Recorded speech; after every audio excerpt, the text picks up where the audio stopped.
Good afternoon, everyone. Thanks for joining.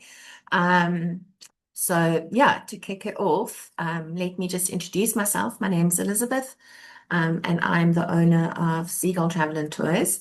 So we're a family-owned business, and we're based in Jeffreys Bay.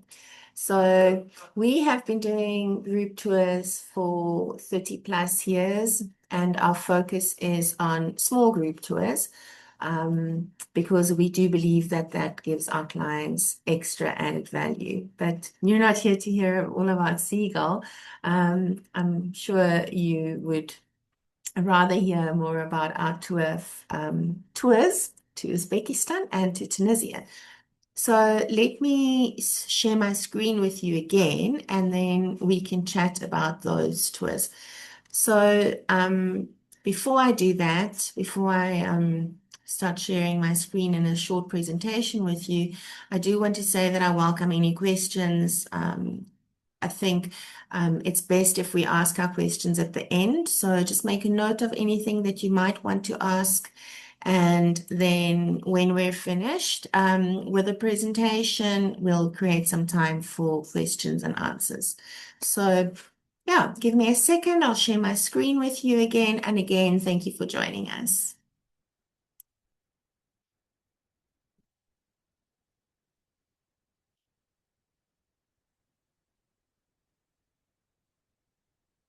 Okay, so here we go. Tunisia and Uzbekistan are obviously both destinations that we don't hear about in everyday travel. It's not the first thing you think of when you think about someone traveling somewhere or about yourself traveling. But I do want to say that although they definitely are lesser known destinations, they are absolutely worth it.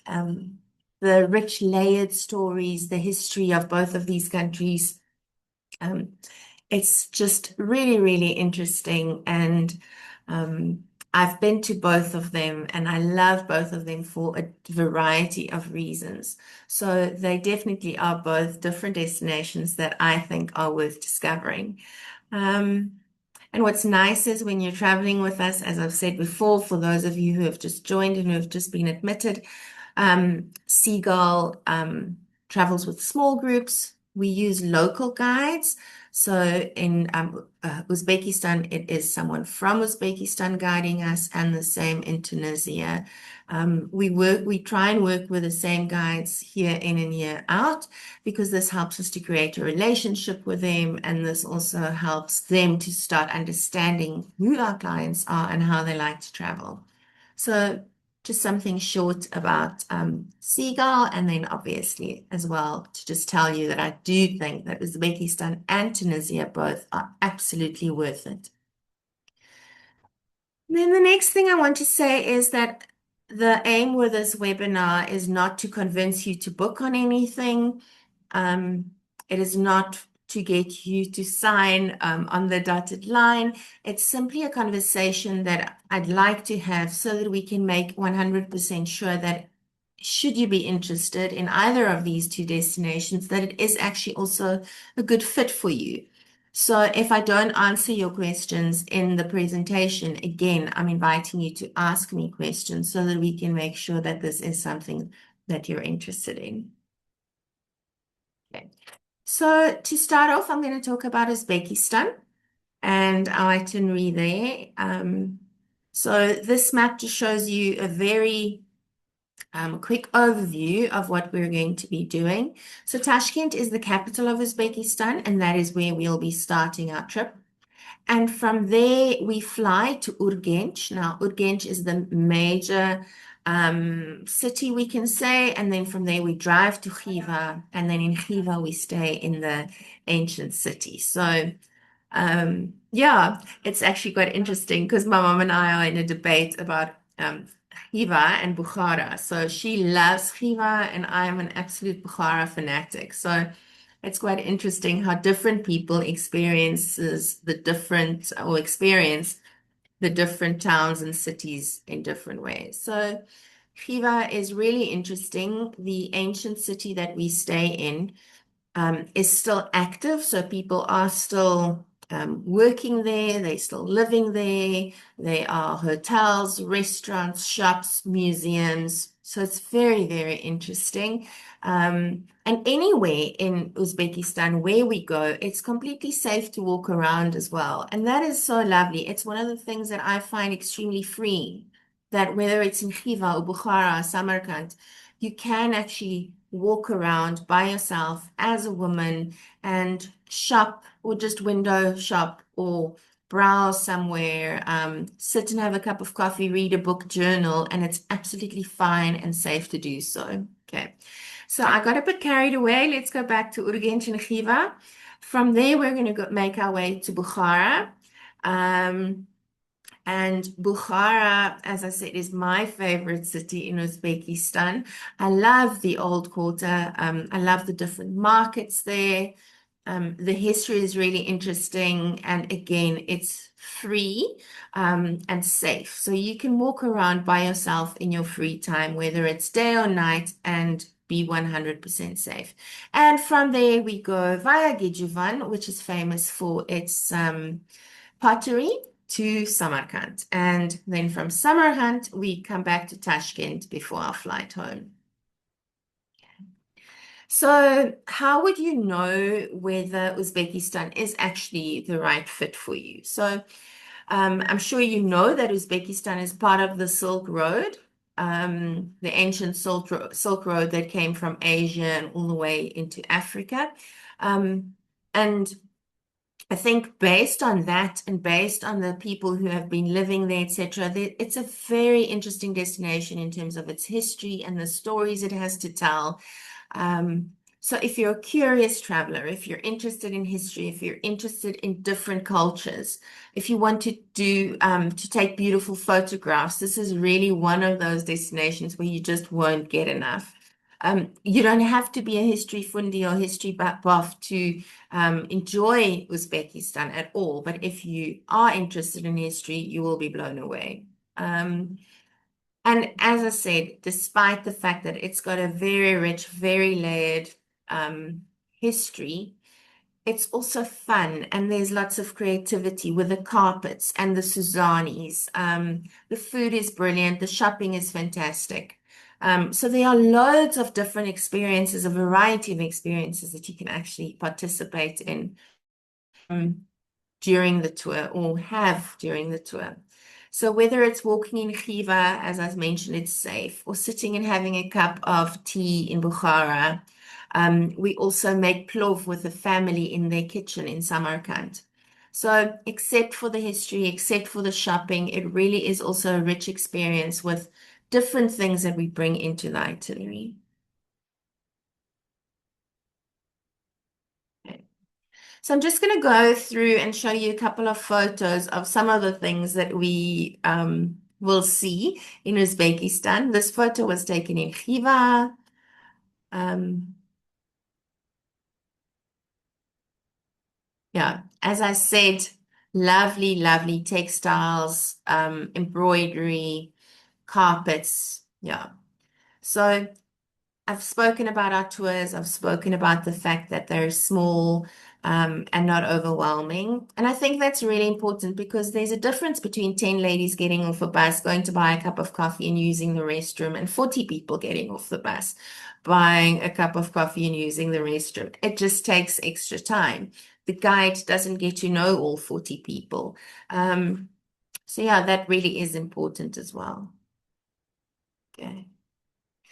As I've said, I've traveled to Uzbekistan and Tunisia. We've planned this tour carefully. Yeah, and it's just really, really fun. It's a wonderful tour with lots of learning experiences. So let's just get on to a couple of practical points. This tour is from the 8th to the 20th of April next year. You do need to be moderately fit in to walk into and to travel in Uzbekistan. By that, I don't mean that you need to be a beginner CrossFit athlete or anything like that, but you do need to be able to walk on the cobblestones. There will be some stairs. There aren't so many inclines in Uzbekistan specifically, but there's a lot of walking. So you do need to make sure that you are walking fit. Okay, so we've also included 19 meals. Now, meals are important to differentiate between a hot dog at a corner stand and a meal. When Seagull says we include a meal, we include a decent meal, at least a two-course, if not a three-course meal at a decent restaurant. And we believe that food is part of the culture. So we enjoy giving you food that is nourishing and tells you more about the country and its people. As I've mentioned, we do use a local English-speaking guide who's with us throughout the tour. When we say that we're going to visit a place, our entrance fees are included. Okay. South African passport holders do need a visa, but we assist you with that. So, provided the government of Uzbekistan doesn't have a problem giving you a visa, we'll help you to get it.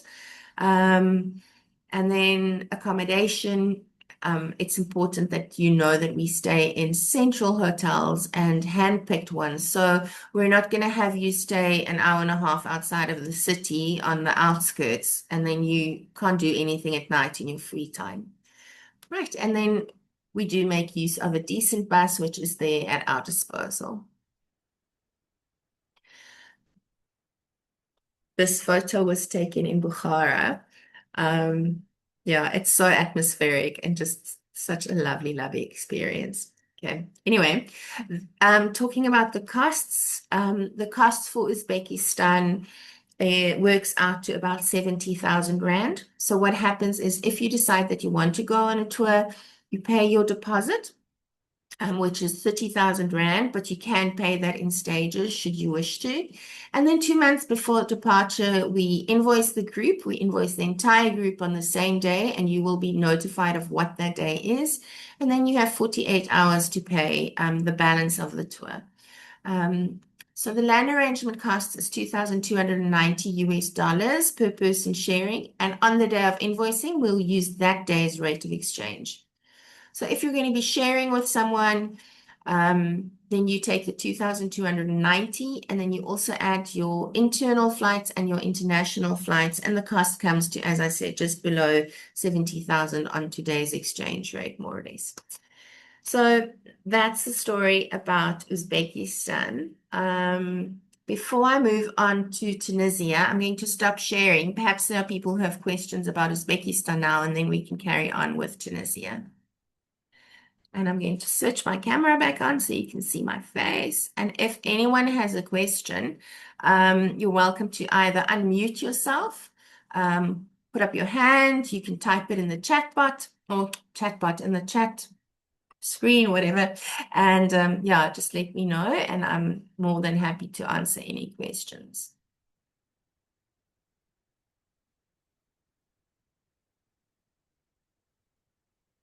Hi, good morning, afternoon, Good Elizabeth, and afternoon. afternoon, everyone. It's Naima from Cape Town.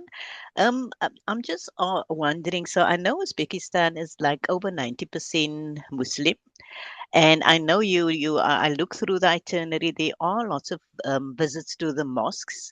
But we've got certain prayer times. So I'm just thinking, I mean, if it's in the morning and it's outside of a prayer time, I understand we can't stay around, so that we can pray in the mosque. But if it's around that, is it, or will you be flexible enough, especially if it's over a lunchtime or so, that there will be sufficient time for us to just visit the mosque to pray, in addition to visiting for, touristy purposes, the mosque to pray? Absolutely. So that is just something that we would discuss with a guide on the day, Naima, and we'll say, okay, on this day, I'm sorry, we can't help you, for instance. But right now, I can immediately say that on the day that we drive from from Bukhara via Gijivan to Samarkand, it's not something that we'd be able to accommodate. But then there may be other days where we could say to you ahead of time, listen, today I think will be a good time. This will work. You will have free time. And this is the mosque that we suggest you go to. So that is something that we can definitely arrange. Obviously, it cannot be guaranteed for every day, but it is something that can be arranged, and we can speak to our guide about it.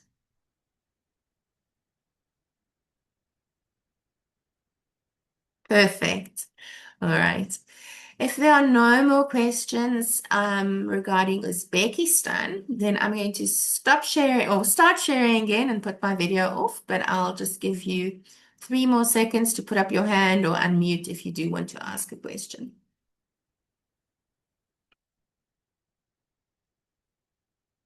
Okay, give me a second. I'm going to switch off my video and start sharing again.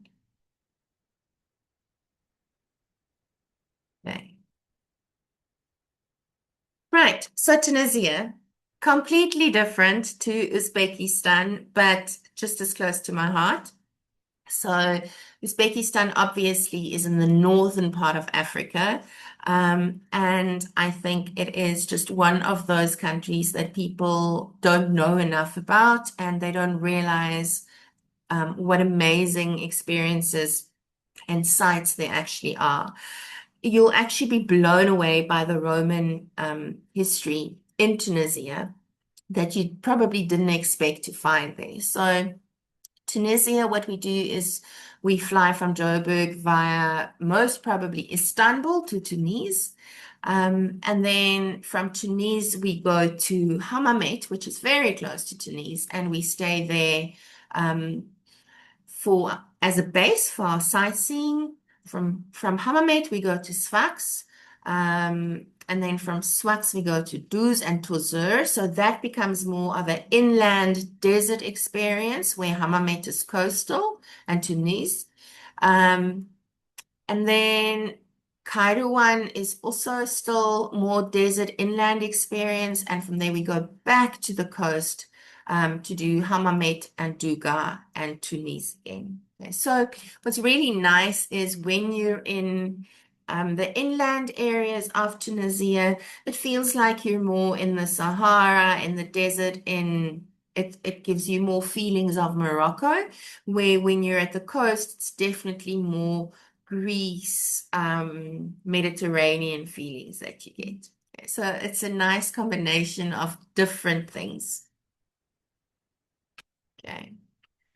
So again, how would you know whether Tunisia is something for you? Well, firstly, you obviously have to be a curious traveler. If you are someone who wants to do the mainstream things and just tick boxes of everything that let's call them mainstream tourists do, then I'm not so sure that Tunisia is the right fit for you at this stage. You need to also be interested in ancient cultures and other ways of living, because in Tunisia we are going to be going to a fantastic Roman site at Al Jem. We're going to see in the desert, we're going to see how people still live in the Togliogata homes. So there's a definite, yeah, well, there's a different hook in terms of culture and the different types of cultures that we get. So again, I said that Tunisia is varied, and it really is. So you need to be excited by that variety. I mentioned the Roman ruins. I mentioned the Sahara. So yeah, it really is a place for someone who's inquisitive about different parts of the world, different cultures. Um, and I think it's very underrated. Okay. So I've mentioned Algem, I've mentioned Carthage. Um, this photo is Sidi Bou Said, which is a beautiful town that really reminds of Greece, and it's just outside of Tunis. And it's the most beautiful views that you can find over the ocean there. So again, varied, different.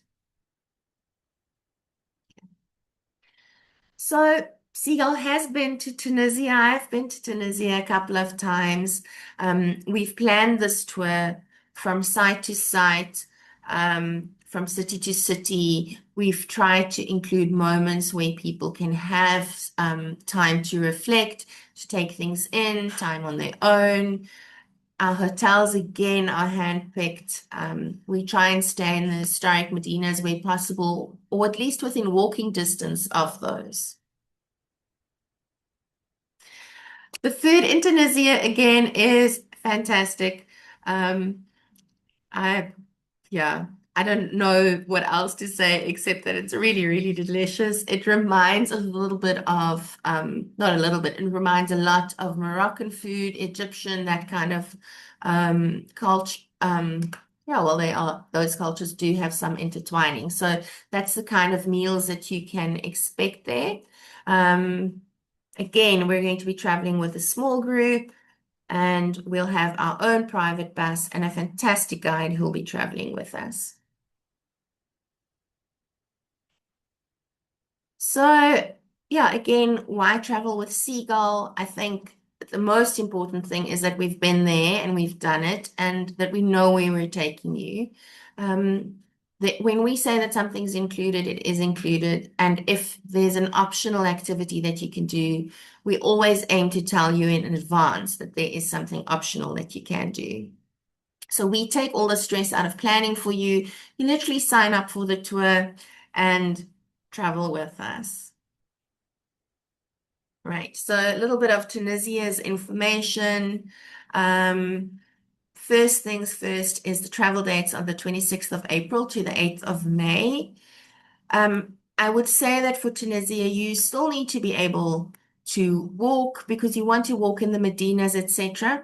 But it's not the same level of fitness that's required for Uzbekistan. There are 24 amazing meals included and also a wine tasting at a beautiful farm just outside of Hammamet, and the winemaker is actually a lady, which to me is always inspiring, and it just makes me so happy.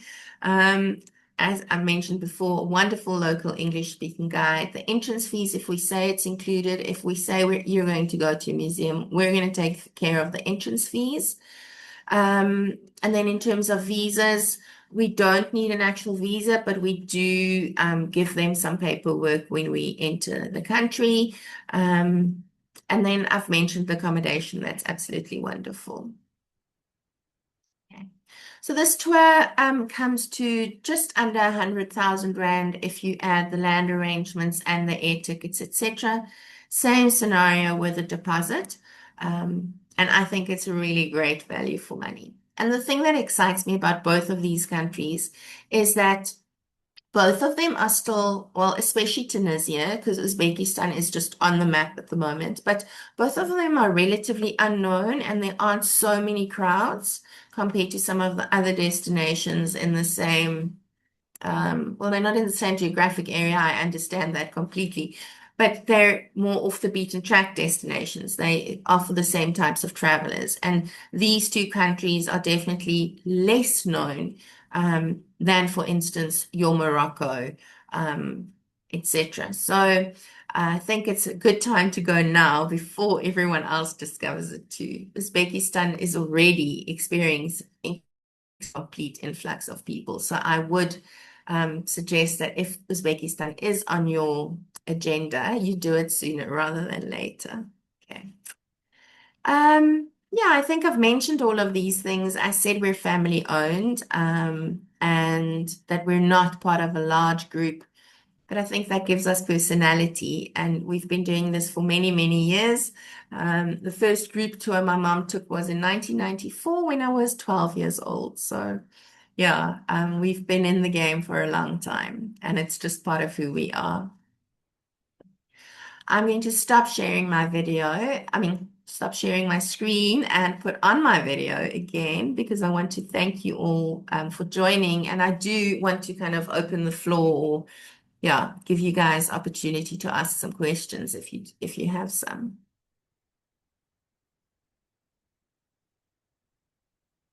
No? Okay. Look, if you don't want to ask any questions here, you're welcome to send us an email as well. I'm going to just read our email address to you or so that you can make a note if you don't have it. It's info@seagulltours.co.za. Carolyn, I see you've got a question. Yeah, do you want to go for it? You can unmute yourself and ask.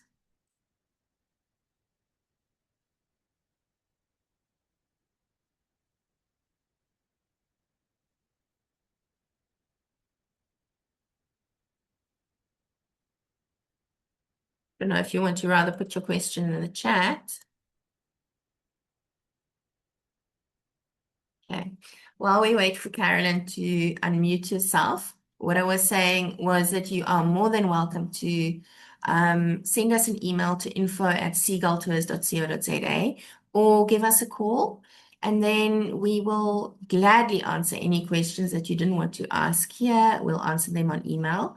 And something I nearly forgot to say, I was just looking at the date. It's the 26th of November today. And if you do decide that this is something that you want to do, then you can make a booking before the end of November to earn 5,000 Rand discount per person. So, yeah, that's just something else to keep in mind. But Carolyn, yeah, I'd really love to hear your question. I'm just not sure how I can unmute you. Let me see.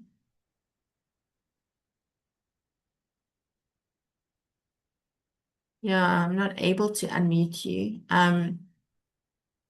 Do you want to pop your question in the chat box? I don't know how to do that either. Oh, there we go. Hello, Carolyn. Oh, okay. I don't know what I did. Well, you did something right. Oh, good. Um, I basically just wanted to know when you spoke about Uzbekistan, you said there was a lot of cobbles. Mm. Um, I'm not well, I'm not, I'm happy with the walking, but it's just that I think that I'll have to have a walking stick with the cobbles because um, my balance That's isn't as that's great. absolutely fine. We've had lots of people do this with walking sticks as well. So that's really not a problem.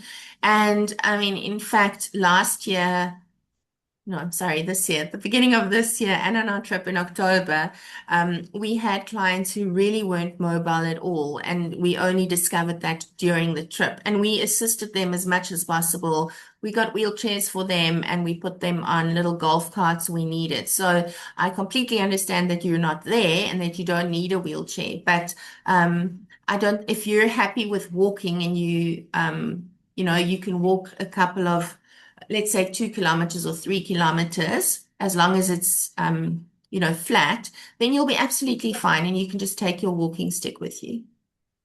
Okay, and I'm 79. Am I too old?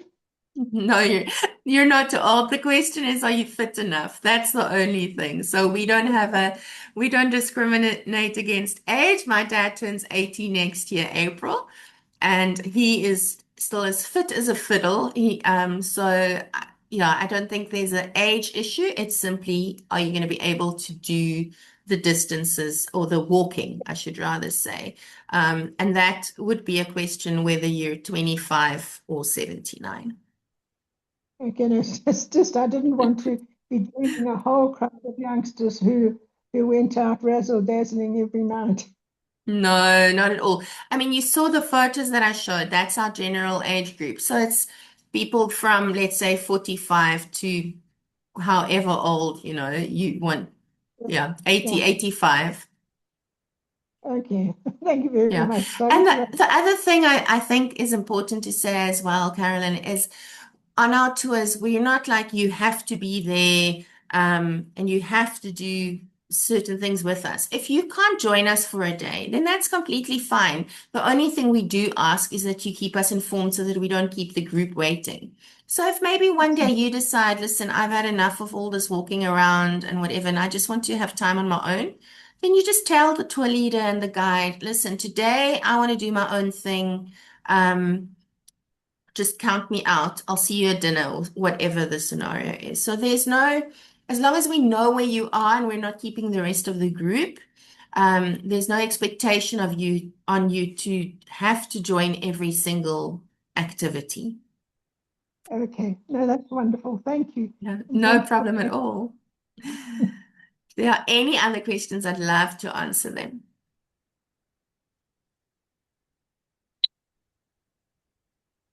Okay. Well, you've got our email address, and our telephone number is 042-2960-475. I'll share my screen again just after I've said goodbye so that you can write down the contact details if you didn't get them now. And then please do write to us or contact us and ask questions. If you can't speak to me, speak to one of our consultants. To us, it's personal, and we want you to be completely comfortable about the decision you make. Okay. Again, thank you for joining. Yeah, and thank you for asking questions. It's always nice to be able to chat to people in person. So I'm going to share my screen and leave it up there for a while, and I look forward to hearing from all of you. Take care.